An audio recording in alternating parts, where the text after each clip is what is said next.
October 2033. 62 million Americans wake up to a 23% cut in their Social Security checks. No vote, no warning, just an automatic reduction written into law.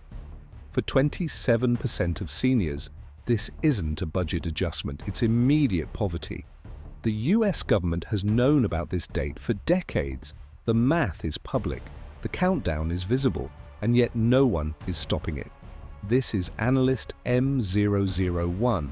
Today, the 2033 penalty. If you're paying FICA tax right now, 12.4% of every paycheck, you're funding a system that's technically bankrupt. The Social Security Trust Fund will hit zero in 2033. Not might, will. And here's what most people don't understand. Social Security isn't a savings account. It's not your money sitting in a vault with your name on it. It's a pay-as-you-go transfer system.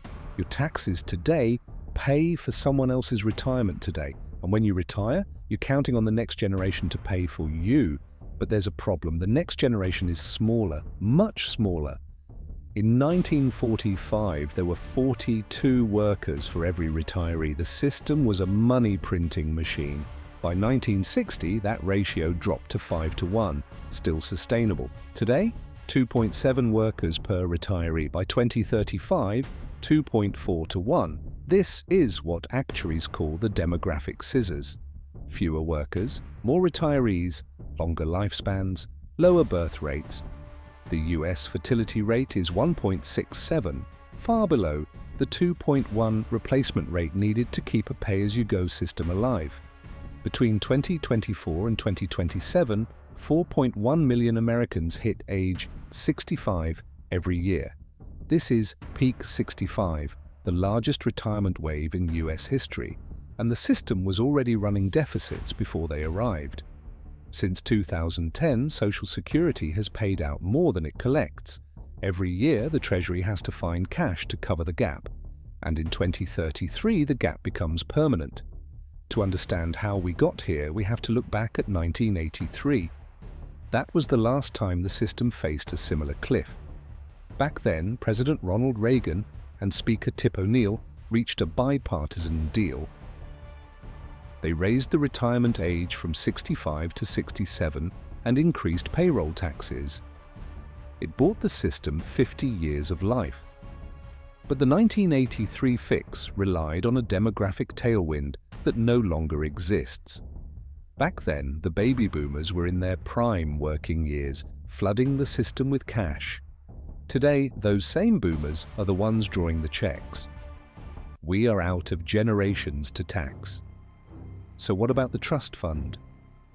Doesn't Social Security have trillions in reserves? Technically, yes. Practically, no. The trust fund holds $2.6 trillion in special issue Treasury securities. These aren't cash, they're I owe us. When Social Security ran surpluses in the 1980s and 90s, the Treasury spent that money on defense, infrastructure, and general government operations, and replaced it with these bonds. Now Social Security needs that money back. No jest nuance. To redeem those IOUs, the government has three options: raise taxes, cut other spending, or borrow more. In a world of $35 trillion in national debt, borrowing more is becoming increasingly dangerous. And here's the kicker. In 2033, the IOUs run out. The trust fund hits zero. At that point, Social Security can only pay what it collects in payroll taxes, and that covers 77% of promised benefits. The other 23%? Gone automatically by law. This is the silent default. No vote required, no signature needed, just math. But there is another, even more silent way the system defaults. Inflation. Even if the government keeps the checks coming, the purchasing power is evaporating. Since 2000, Social Security benefits have lost roughly 36% of their buying power. The cost of living adjustments, or COLAs, rarely keep up with the real-world price of healthcare, housing, and food. For many, the 23% cut has already begun, one grocery bill at a time. So why doesn't Congress fix this? Because Social Security is the third rail of American politics. Touch it and you die, politically. There are only three ways to fix the system. 1. Raise taxes. Lift the FICA rate from 12.4% to 16.7%, or remove the income cap, currently $176,000, so high earners pay more.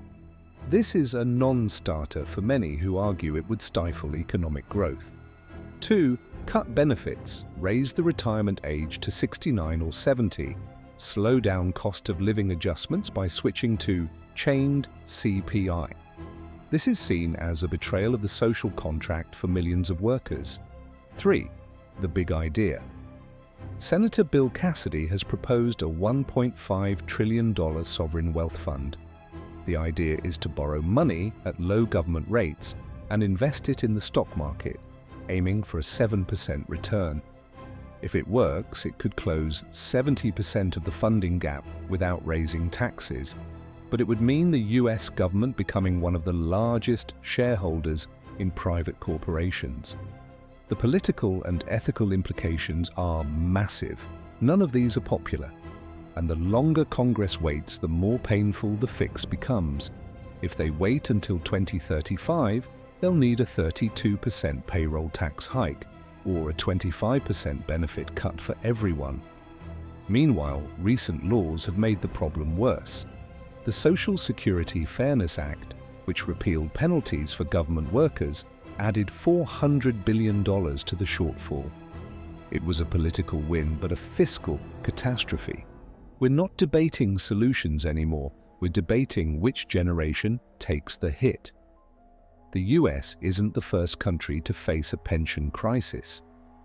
History shows what happens when governments wait too long. Greece, 2010. When debt hit 127% of GDP, external creditors forced 12 rounds of pension cuts. Benefits dropped 40% to 70%. Retirees who'd worked their entire lives saw their income vanish overnight. Argentina, 2001. During a debt crisis, the government engaged in a desperate seizure of private pension assets to fund current obligations. Poverty rates for seniors surged above 50%. These weren't policy choices, they were market-forced defaults. When a government can't pay its promises, the market decides who gets cut first, and it's never the bondholders. The 2033 fiscal cliff isn't a conspiracy theory, it's a ledger entry. The Social Security Trust Fund will reach zero, benefits will be cut 23%, and unless Congress acts, 62 million Americans will see their income drop automatically in less than 9 years. This isn't about politics, it's about math. The system was designed for 42 workers per retiree. We're heading toward 2.4 workers per retiree.